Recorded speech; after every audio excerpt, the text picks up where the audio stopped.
Setelah pelantikannya pada 18 Oktober 2023, Wakil Rektor Bidang Akademik Dr. Ivan Iskandar M.Hum turut memberi gambaran kerangka kerja pada bidangnya ke depan dalam mendukung produktivitas UNJ sekaligus menghadapi tantangan yang semakin dinamis. Sebelum menjadi Wakil Rektor Bidang Akademik, Ivan Iskandar memiliki pengalaman penting dalam dunia keorganisasian seperti Ketua Penyelenggara Alih Program UNJ, Ketua Jurusan Bahasa Inggris, Wakil Dekan Bidang Akademik, serta Ketua Penerimaan Mahasiswa Baru UNJ.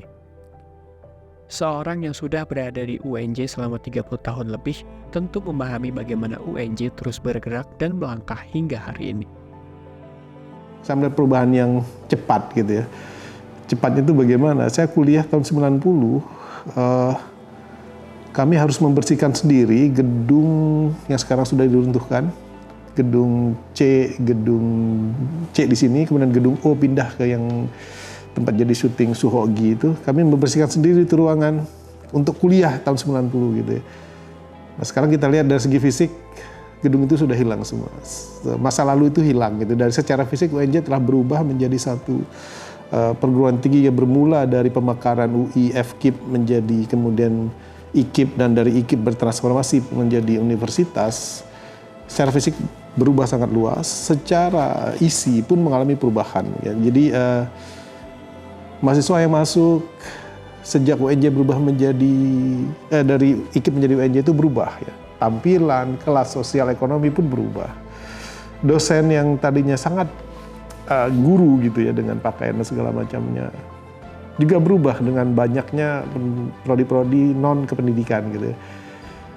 Nah, tapi dari sejak saya bergabung ke UNJ sebagai mahasiswa maupun sebagai dosen, yang paling kuat di UNJ itu dari kualitas itu adalah di olahraga dan seni. Nah, itu kekuatan kita yang luar biasa dari dulu memang gitu. Jadi semacam ada patokan bahwa kalau dulu ada sekolah guru olahraga, maka olahraga UNJ itu menjadi cita-cita tertinggi banyak calon guru olahraga. Jadi dari situ saya melihat perubahan yang sangat besar. Nah, berubahnya UNJ dari IKIP menjadi universitas yang membuka program studi di luar kependidikan pun mengubah banyak hal ya, cara pikir, pergaulan, kualifikasi, kompetisi antar dosen dalam meningkatkan tridharma itu juga berubah. Begitu juga dengan pengakuan-pengakuan banyak pihak terhadap UNJ juga berubah. Jadi kalau saya ditanya apa kelebihan UNJ, potensi kualifikasi mahasiswanya dari dua bidang itu yang sangat menguat gitu ya. Kemudian dari segi dosen juga kita masih sampai sekarang menjadi banyak rujukan ketika orang bicara tentang pendidikan. Menurutnya perubahan pada aspek pembelajaran, kelembagaan, sarana dan prasarana penunjangnya turut memperlihatkan UNJ semakin dikenal oleh publik secara lebih luas. UNJ itu kan menjadi favorit ketika di luar seni olahraga ya. Menjadi favorit yang banyak itu kalau saya melihatnya ya, ini data realnya, tidak bicara tentang harapan atau pernyataan yang tidak berdasar. Ketika 2012 itu kita belum membuka pendaftaran mahasiswa baru secara daring gitu ya, 12 ke bawah itu mahasiswa baru UNJ itu untuk S1 ya, pasca tidak termasuk di situ. 7.000, 8.000 per tahun. Kita buka tahun pertama secara daring 2014 kami bergabung, 2013 bergabung, itu naik jadi 15. Itu S1 saja, 15.000 ya. Kemudian mengalami puncaknya itu sampai di sebelum Covid, 2017-2018 kita pernah mendaftar mahasiswa baru kita itu, artinya calon untuk ikut ujian seleksi itu sampai angka 33.000. Nah, bagi saya itu kan ukuran ya. Kalau saya bercerita tentang UNJ, kualitasnya bagus dari perspektif saya, wajar saya tuan rumah dan besar di sini. Tapi orang kemudian menilai bahwa ketertarikan orang untuk masuk UNJ juga menjadi salah satu indikator bahwa kita mulai masuk ke taraf universitas yang berkualitas gitu. Dari berbagai pencapaian dan upaya yang telah dilakukan saat ini, Ivan Iskandar menyadari posisinya sebagai Wakil Rektor Bidang Akademik adalah memberi sentuhan pada bidang digitalisasi universitas. Yang paling menarik perhatian saya dari seleksi, misalnya dulu itu UNJ itu seleksi mahasiswa baru itu dilakukan oleh fakultas-fakultas, pasca sarjana membuka sendiri, fakultas membuka sendiri, sehingga data tentang mahasiswa baru, peminat UNJ itu berserakan di mana-mana. Kemudian kami memiliki cita-cita kenapa kita tidak satukan proses penerimaan mahasiswa baru dari mulai diploma sampai S3. 2 tahun kami berjuang bersama teman-teman. Di 2015-16 akhirnya bergabunglah semuanya UNJ. Maka muncullah sistem informasi penerimaan mahasiswa baru. Di situ kita lebih mudah menghitung berapa peminat UNJ secara keseluruhan gitu. Nah, satu kita yang masih lemah itu ketika bicara bagaimana menuju universitas digital gitu ya, digital university. Jadi kalau saya diminta pendapat apa cita-cita saya akan meneruskan apa yang saya sudah lakukan ketika kami bersama teman-teman membuat sistem penerimaan baru, masa baru terintegrasi dalam satu pintu secara daring. Kemudian dengan dana SFD saya diminta menjadi ketua kurikulum UNJ, pemutakhiran kurikulum. Saya melihat ini kalau kita mau akreditasi, kurikulum prodi itu dimintanya sangat sulit karena disimpan oleh semua program studi. Kemudian kami mengusulkan kenapa tidak kita buat satu sistem informasi yang di dalamnya semua prodi harus mengumpulkan ke sana. Jadi 2021 alhamdulillah kita bisa luncurkan SIKUR, sistem informasi kurikulum. Apa gunanya SIKUR? SIKUR itu memastikan bahwa setiap program studi sebelum kuliah dimulai itu sudah memasukkan semua dokumen kurikulum dan RPS ke dalamnya. Nah, agar apa? Agar mahasiswa itu ketika dia daftar sudah tahu dan jelas mahasiswa itu bahwa mata kuliah yang dibuka adalah ABCD, ini RPS-nya. Mahasiswa bisa akses gitu ya.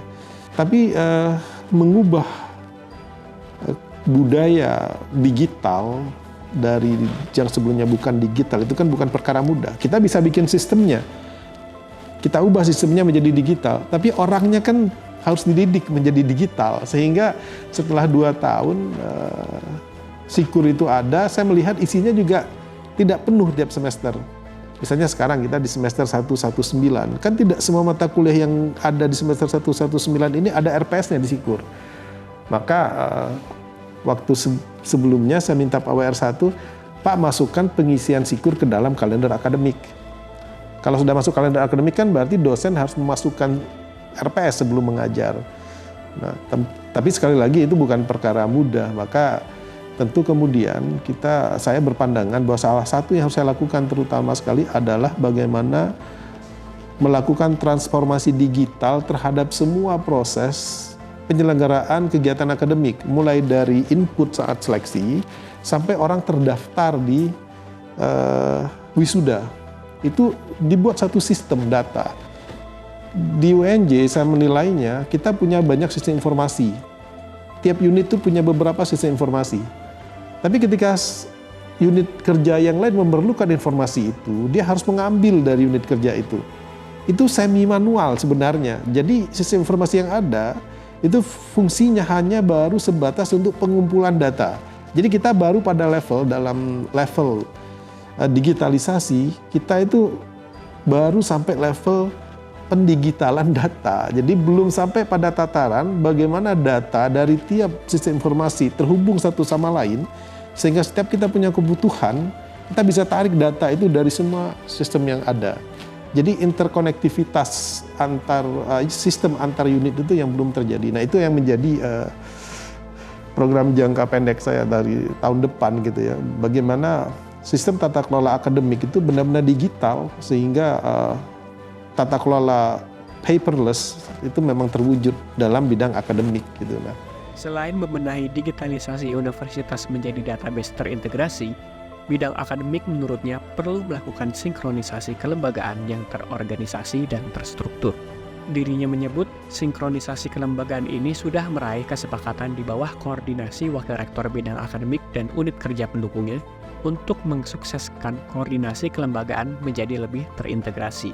Selain itu, dalam aspek internasionalisasi menuju kampus kelas dunia, dirinya mengungkapkan bahwa dibutuhkan self-assessment atau self-evaluation untuk memahami proses world-class university yang menurutnya saat ini sedang tahap penggodokan instrumen pengukurannya. Menurutnya, dibutuhkan sinergi antar unit terkait untuk mendukung internasionalisasi, terutama dalam hal penyiapan learning management system yang menjadi bagian penting kemajuan pendidikan tinggi saat ini. Saya tidak berharap pada UNJ karena saya harus menciptakan banyak harapan bagi orang yang ingin berinteraksi dengan UNJ. Kan tidak bisa kita mengubah UNJ dengan harapan, Mas Rizky. Jadi kalau saya tanya harapan saya buat UNJ, saya tidak mau berharap. Saya ingin menciptakan UNJ yang bisa diharapkan orang banyak. Satu-satunya cara adalah berubah. Einstein itu bilang, the measure of intelligence is the ability to change. Ukuran kecerdasan itu adalah kemampuan untuk berubah. Nah, UNJ harus berubah, mengubah pola pikirnya bahwa kuliah itu bukan dosen hadir di kelas, mahasiswa mendengar. Itu sudah nggak zamannya lagi. Definisi pengetahuan itu sudah berubah. Pengetahuan itu bukan sesuatu yang kita miliki di pikiran kita dan kemudian bisa kita keluarkan ketika ditanya. Itu hafalan namanya. Pengetahuan itu didefinisikan oleh National Research Council-nya Amerika adalah kemampuan menemukan, memilih, dan menggunakan informasi. Maka perubahan seperti itulah yang kalau boleh saya bilang berharap, ya harap gitu. Tapi kan saya berharap tanpa mau bisa berikhtiar mengubah keadaan, itu namanya bermimpi, bukan berharap. Berharap itu kalau saya kemudian memahami apa yang sedang terjadi, dunia sedang berubah. Ketika seseorang mahasiswa masuk UNJ tahun 2024, dia lulus 2029, apa yang diajarkan di UNJ dalam 5 tahun itu sudah berubah di luar sana. Karena cepatnya perubahan. Nah, kalau kondisinya seperti itu berarti saya tidak hanya mengajar kemampuan keilmuan. Saya harus mengajar mahasiswa untuk bagaimana mengikuti perubahan. Orang yang bisa mengikuti perubahan, orang yang harus cerdas, kan gitu. Orang yang kemampuan berpikirnya tidak kuat, tidak bisa mengikuti perubahan. Orang yang daya juangnya tidak kuat, tidak bisa mengikuti perubahan. Nah, maka pendidikan di UNJ haruslah salah satunya selain mengajarkan kemampuan keilmuan adalah menyiapkan orang yang mampu terus belajar mengikuti arus perubahan yang ada. Jadi tantangannya bukan hanya dari dosen maksud saya, tapi juga dari mahasiswa. Mahasiswa kita belum siap untuk kemudian berpikir, saya ke UNJ buat belajar, bukan buat mendengar. Itu belum berubah tuh. Itu mungkin ya. Wah, ini kita udah belajar banyak.